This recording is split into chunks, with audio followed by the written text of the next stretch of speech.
Gabby Petito sold necklaces with heartbreaking meaning before her fatal cross-country road trip with Brian Laundrie.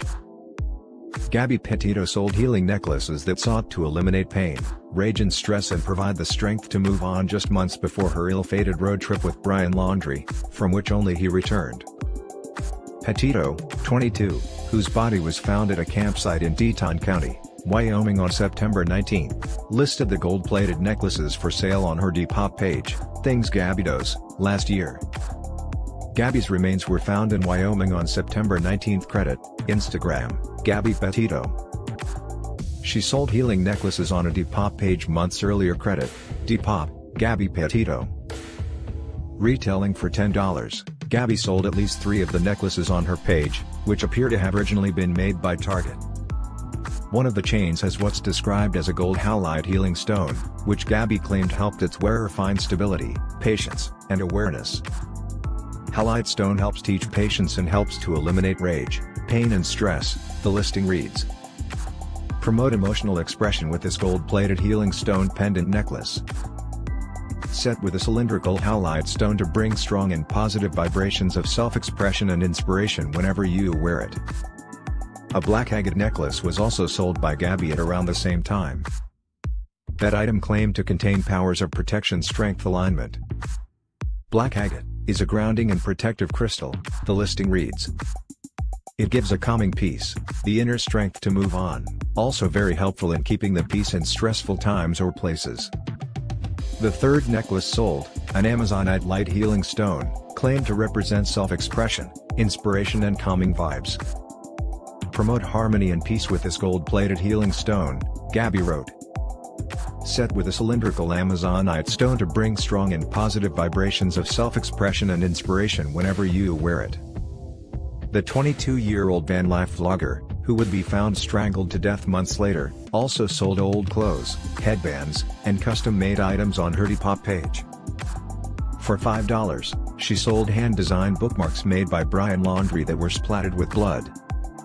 The bookmarks came in a variety of designs, some of which featured birds, penguins, and even a shadowed outline of the Marvel Comics character Hellboy, a known favorite of Laundrie's. Another of the designs, titled Chuck Palahniuk Custom, includes a stamp of 2 angels facing one another over a fountain. Overlaid on top of them is a bright pink lipstick mark. The mark is seen placed inside Palahniuk's famed novel, Fight Club, which Laundrie frequently referenced in his artwork and on his social media pages. Droplets of blood and red smudges are eerily seen splattered across the book and bookmark. A second design, a black outline of a dead mockingbird, is also advertised for sale next to a copy of Palahniuk's horror satire novel Lullaby, which Gabby and Brian spoke about reading during their doomed adventure. All the items on Gabby's Depop page are listed as sold, though it's unclear when those sales were made. The designs of the bookmarks match similar images shared by Laundrie on his Instagram page, @bizarre_design. In one post, from July 14, 2020, Laundrie uploaded a comic book-style sketch of Brad Pitt's portrayal of Tyler Durden in the movie Fight Club and quoted the character. "Only after disaster can we be resurrected. It's only after you've lost everything that you're free to do anything. Nothing is static, everything is evolving, everything is falling apart," he emulated. Also shared on the page were original artworks depicting violence and other macabre themes. One such post, dated July 15, 2020, is captioned "Grim Reaper leading sheep to the slaughter" and shows a herd of sheep surrounded by ghoulish figures wielding scythes.